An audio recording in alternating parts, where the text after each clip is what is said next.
ದರ್ಶನ್ ಸರ್ಗೆ ನೆಕ್ಸ್ಟ್ ಕತೆ ಯಾವುದು? ದರ್ಶನ್ ಸರ್ ಸಿನಿಮಾ ಯಾವುದು ಜಡೇಶ್ ಸರ್? ಗೊತ್ತಿಲ್ಲ. ನಿರ್ದೇಶನ ಮಾಡ್ತೀರಾ ಅಥವಾ ಬರೀ ಕತೆ ಮಾತಾಡ್ತೀರಾ? ಇಲ್ಲ, ನೆಕ್ಸ್ಟ್ ನಾನೇ ನಿರ್ದೇಶನ ಮಾಡ್ತೇನೆ. ಆ್ಯಕ್ಚುಲಿ ನಾನೊಬ್ಬ ನಿರ್ದೇಶಕ ಆಗಿರೋದ್ರಿಂದ ನಾನೇ ಮಾಡಬೇಕು ನೆಕ್ಸ್ಟ್. ನನ್ನ ಕತೆಗೆ ನಾನೇ ಮಾಡಿ, ಅದೊಂದು ನೋಡೋಣ, ನನ್ನ ಕತೆಗೆ ನಾನೇ ಮಾಡಿ ಬಾಸ್ಗೊಂದು ಅಪ್ರೋಚ್ ಮಾಡಿ ಏನಾಗುತ್ತೆ ಅಂತ. ಬಟ್ ನನಗದೊಂದು ಆಸೆ ಇದೆ. ಇವಾಗ ನಾನು ಬೇರೆ ಎರಡು ಮೂರು ಪ್ರಾಜೆಕ್ಟ್ ಇರೋದ್ರಿಂದ ಅದು ಮುಗಿಸ್ಕೊಂಡು ಅದರಲ್ಲಿ ಪ್ರೂವ್ ಆಗಿ ಆಮೇಲೆ ಅವ್ರ ಹತ್ರ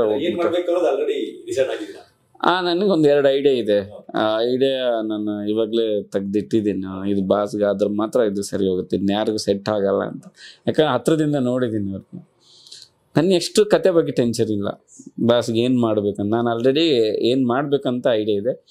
ಅಷ್ಟೊಳಗೆ ಬೇರೆಯವ್ರು ಮಾಡಿದ್ರೆ ನನಗೊಂದು ಟೆನ್ಷನ್ ಆಗಿಬಿಟ್ರೆ, ಆ ಥರದ್ದೊಂದು ಪಾತ್ರ ಯಾರಾದರೂ ಮಾಡಿದ್ರೆ ಟೆನ್ಷನ್ ಆಗಿಬಿಟ್ರೆ, ಇಲ್ಲ ಅಂದರೆ ನಾನು ಅದನ್ನೇ ಆಲ್ರೆಡಿ ಎರಡು ಸಬ್ಜೆಕ್ಟ್ಗಳನ್ನ ಅವ್ರಿಗೆ ಅಂತ ಇಟ್ಟಿದ್ದೀನಿ. ನಾನು ನನ್ನ ಇದರಲ್ಲೇ ಮಾಡಬೇಕಷ್ಟೆ. ಜಡೇಶ್ ಅವರ ಮುಖದಲ್ಲಿ ಇವತ್ತಿನ ಈ ನಗುಗೆ ಕಾರಣ ಬಂದು ಒಂದು ದರ್ಶನ್ ಸರ್, ಇನ್ನೊಂದು ತರುಣ್ ಸುರೇಶ್. ಹೌದು, ಇವ್ರಿಗಿಂತ ಮೊದಲು ಬರೋದು audience, Darshan sir fans and Chitrapati. ಅವ್ರಿಗೆ ಏನು ಹೇಳಿ? ಈ ಸಿನಿಮಾನ ನಾನು ಸ್ಟಾರ್ ಜೊತೆ ಸಿನಿಮಾ ಮಾಡಿದ್ದು ಫಸ್ಟ್ ಟೈಮ್. ಇದು ನಾನು ಪೇಪರ್ ಬರೆಯುವಾಗಾದರೆ ನಾವು ತರುಣ್ ಸರ್, ಸಿನಿಮಾ ಮಾಡೋವಾಗಾದ್ರೆ ನಾವು ಗುರುಶಿಚರಿ ಅದೇ ಥರ ಸೆಟ್ಟು. ಸಿನಿಮಾ ಪ್ರಮೋಷನ್ ಶುರುವಾಯಿತು, ಟ್ರೇಲರ್ ಶುರುವಾಯಿತು, ಅದೇ ಥರ ಯೂಟ್ಯೂಬಲ್ಲಿ ಸ್ವಲ್ಪ ಜಾಸ್ತಿ ವ್ಯೂಸ್ ಬರೋವು. ಬಟ್ ಸಿನಿಮಾ ರಿಲೀಸ್ ದಿನ ಒಂದು ಸ್ಟಾರ್ ಸಿನಿಮಾ ಹೇಗೆ ಜನ ಫ್ಯಾನ್ಸ್ಗಳು ಮೈಗೆ ಎತ್ಕೊತಾರೆ ಅದನ್ನು, ಅದು ನಾನು ನೋಡಿದಾಗ ನನಗೆ ಯಾವ ಮಾರಿ ಅಲ್ಲಿ ಕೇರ್ಲೆಸ್ ಮಾಡಿಬಿಟ್ಟಿದ್ರೆ ಬರೆಯುವಾಗಾದರೆ, ಒಂದು ನನ್ನ ಸೋಮಾರಿತನಕ್ಕೋ ನನ್ನ ಇದಕ್ಕೆ ನಾವು ಏನೋ ಒಂದು ರಾಂಗ್ ಇಟ್ಬಿಟ್ಟಿದ್ರೆ ಈ ಬಿಸ್ನೆಸ್ ಎಲ್ಲ ಏನೋ ಮಾಡಿ ಕವರ್ ಆಗುತ್ತೆ ಸ್ಟಾರ್ ಸಿನಿಮಾ. ಬಟ್ ಅವ್ರಿಗೆ ಎಷ್ಟು ಹರ್ಟ್ ಆಗುತ್ತೆ ಅಂತ ನನಗೆ ಅವಾಗೇ ಗೊತ್ತಾಗಿದ್ದು. ಅಷ್ಟು ಇಂಥ ಜೋಶನ ನಾವು ಸುಮ್ಮನೆ ಏನೋ ಒಂದು ಕೇರ್ಲೆಸ್ಗೋ ಇನ್ ಟೈಮ್ಗೋ ಬರ್ದ್ಬಿಡ್ತೀವಲ್ಲ, ಎಷ್ಟೋ ಜನ ಡೈರೆಕ್ಟರ್ಗಳು ಮಾಡಿಬಿಡ್ತೀವಲ್ಲ ನಾವು. ಇಷ್ಟು ಇನ್ನೋಸೆನ್ಸ್ ಫ್ಯಾನ್ಸ್ಗಳಿಗೆ ಏನು ಹೇಳ್ತೀವಿ ನಾವು. ಅವ್ರದ್ದು ಅಷ್ಟು ಖುಷಿ ನನಗೆ ನೋಡಿ ಬೆರಗಾಗ್ಬಿಟ್ಟೆ ನನ್ನ ಸಿದ್ದೇಶ್ವರ ಥಿಯೇಟ್ರಲ್ಲಿ. ಪ್ರತಿ ಥಿಯೇಟ್ರಲ್ಲಿ ಹಿಂಗೆ ಇರುತ್ತಲ್ವ, ಅವ್ರಿಗೆ ಎಷ್ಟು ಹರ್ಟ್ ಆಗುತ್ತೆ ಒಂದು. ಅವಾಗ ಡೈರೆಕ್ಟರ್ ಆದರೆ ತುಂಬ ಜಾಗೃತಿಯಾಗಿರಬೇಕು ಅಂತ ನನಗೆ ಅದೊಂದು ರಿಯಲೈಸ್ ಮಾತ್ರ ಆಯಿತು. ಆಮೇಲೆ ಆ ಸಿನಿಮಾನ ಇವಾಗ ನಮ್ಮ ಪರ್ಸ್ನಲಲ್ಲಿ ಏನೋ ಒಂದು ಇನ್ಸಿಡೆಂಟ್ ವಿಚಾರಗಳಿರೋದು ಸೋಷಿಯಲ್ ಮೀಡಿಯಾದಲ್ಲೇ ಹಿಂಗಂತೆ ಬಾಸ್ ಅಂದ್ರೆ ಪ್ರತಿ ನ್ಯೂಸ್ಗಳನ್ನ ಫ್ಯಾನ್ಸ್ಗಳು ಕಂಟಿನ್ಯೂ ಕಾಟೇರ ಅಂತ ಈ ಜನಗಳಲ್ಲಿ ಎಂಗೇಜಿಂಗ್ ಆಗಿಡೋದಿದೆಯಲ್ಲ. ಆ ಪ್ರಮೋಷನ್ ಅಂದರೆ ಇದು ನನ್ನ ಸಿನಿಮಾನೇ ನಮ್ಮ ಸಿನಿಮಾ ಅನ್ನೋದೇ ನೀವು ಸೋಷಿಯಲ್ ಮೀಡಿಯಾ ಓಪನ್ ಮಾಡಿದ್ರು ಒಂದು ಕಾಟಿರೋದು. ಅಂದರೆ ಅವ್ರಿಗೆ ಸ್ವಲ್ಪ ಸಿನಿಮಾ ಚೆನ್ನಾಗಿದ್ರೆ ಅದನ್ನ ಕಾಪಾಡ್ಕೊಂಡು ಇಲ್ಲವರೆಗೂ ಮಾಡೋದಿದೆಯಲ್ಲ, ಅದು ಫ್ಯಾನ್ಸಿಗೆ ಮಾತ್ರ. ನನಗೆ ಶಾಕ್ ಆಗೋಯ್ತು. ಎಷ್ಟು ದಿನ ನಮ್ಗೆ ಟ್ರೆಂಡಿಂಗ್ ಇರೋದು ಟ್ವಿಟರಲ್ಲಿ ಇದು ಕಾಟೇರ ಬ್ಲಾಕ್ ಬಸ್ಟರ್ ಅಂತ. ಅದೆಲ್ಲ ಅವರು ಅಂದರೆ ಅವ್ರಿಗೆ ಕೊಡ್ತಾನೆ ಇರ್ಬೇಕು ನ್ಯೂಸ್ಗಳು. ನನ್ನ ಕಾಂಟ್ಯಾಕ್ಟ್ ಮಾಡೋರು ಏನೇನಿದ್ರೆ ಹೇಳಿ, ನಾನೇನೋ ಶೇರ್ ಮಾಡಿದ್ರು ಹೋಗೋದು. ಅಷ್ಟಾಗೊಂದು ಅಗ್ರೆಸಿವ್ ಆಗಿ ನಾವು ಯಾರು ಪ್ರೊಡ್ಯೂಸರು ಮಾಡೋಕ್ಕಾಗಲ್ಲ, ಯಾರು ಡೈರೆಕ್ಟರ್ ಮಾಡೋಕ್ಕಾಗಲ್ಲ, ಏನು ಮಾಡೋಕ್ಕಾಗಲ್ಲ. ಫ್ಯಾನ್ಸ್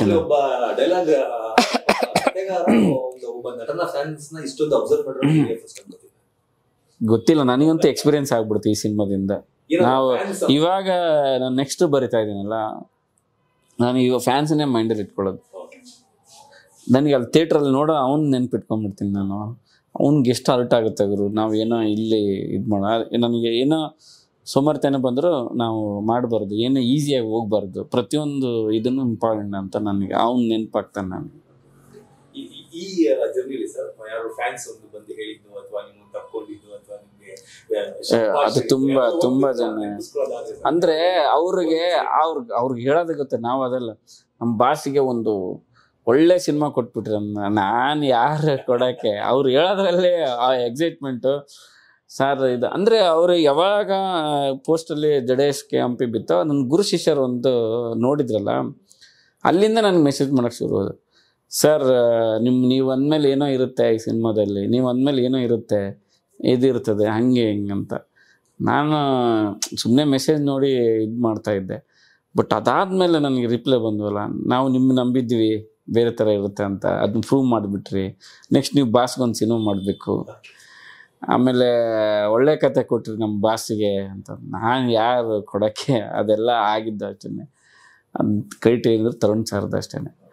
ಬಟ್ ಅದನ್ನೆಲ್ಲ ಹಂಚ್ತಾರಲ್ಲ ಅವ್ರ ಖುಷಿ, ಇದೆಲ್ಲ ಇದು ಮಾಡ್ತಾರಲ್ಲ, ಅದು ಭಾಳ ಖುಷಿಯಾದ ವಿಚಾರ. ಅಂದರೆ ನಾವು ಬೇರೆ ಸಿನಿಮಾಗಳನ್ನ ಕೇಳ್ತಾ ಇದ್ವಿ, ನಮ್ಮ ಸಿನಿಮಾ ಆದಾಗ, ನಮ್ಮ ಸಿನಿಮಾ ರೆಕಾರ್ಡ್ ಆದಾಗ ಅಂದ್ರೆ ನಮ್ದು ಒಂದು ಏನೋ ಒಂದು ಬಾವುಟ ಏರ್ಸಿದೀವಿ ಇವಾಗ. ಹೌದೌದೌದು, ನನಗಂತೂ ಲಾಸ್ಟ್ ಇಯರ್ ಗುರು ಶಿಷ್ಯರು ಟೈಮಲ್ಲಿ ನಾವು ಅಂದ್ಕೊಂಡಷ್ಟು ಒಂದು ಕಾಂಪಿಟೇಷನ್ ಮಧ್ಯೆ ಆಗಲಿಲ್ಲ. ಈ ಸರಿ ತುಂಬ ಕಾಂಪಿಟೇಷನ್ ಇತ್ತು, ಆದ್ರೆ ಬಾಸ್ ಇದ್ರಲ್ಲ, ನಮಗೆ ಸ್ಟಾರ್ ಇದ್ರಲ್ಲ, ನಾವು ಅದಕ್ಕೇನು ಇದು ಮಾಡಲಿಲ್ಲ. ಬಟ್ ಯಾವುದೂ ತೆಗಿರಲಿಲ್ಲ ಈ ಸರಿ ನಮಗೆ. ಅಂದರೆ ಬಾಸ್ ಅಂಡ್ ಸಬ್ಜೆಕ್ಟ್ ಮೇಲೆ ತುಂಬ ನಂಬಿಕೆ ಇತ್ತು ನಮಗೆ. ನಾವು ಯಾರಿಗೂ ತಲೆನೇ ಕೆಡ್ಸ್ಕೊಳ್ಳಿಲ್ಲ. ಹಿಂದೆ ಮುಂದೆ ನಾವು ನಮ್ಮ ಟೀಮಲ್ಲಿ ದೊಡ್ಡ ಡಿಸ್ಕಷನ್ನೇ ಆಗಲಿಲ್ಲ. ಅದು ಆ ಸಿನಿಮಾ ಈ ಸಿನಿಮಾ ಅಂತ ಆಗಲೇ ಇಲ್ಲ. ಅದು ನಮ್ಗೆ ಕಾನ್ಫಿಡೆಂಟೇ ಬೇರೆ ಇತ್ತು, ಬರೋಣ ಅಷ್ಟೇ. ಅದು ಬಾಸ್ ಏನು ಹೇಳಿದ್ರು ಅದೇ ಹಂಗೆ, ಅದೇ ಹುಮ್ಮಸ್ಸಿತ್ತು. ಅದು ಆ ಡೈಲಾಗ್ ಹೇಳಿದ್ಮೇಲೆ ಅಂತಂದು ಹೌದಲ್ಲ ಅನ್ಸ್ಬಿಡ್ತು ನಮಗೆ. ಈ ಗುರು ಏನು ನಾವು ಯಾಕೆ ಹೌದಲ್ಲ ಅನಿಸ್ತು, ನಮಗೆ ಕಣ್ತರಿಸಿದ್ದು ಅದು. ಆ ಡೈಲಾಗ್ ಬಾಸ್ ಹೇಳಿದ ಮಾತು ನಮಗೆ ಕಣ್ತರಿಸ್ತು.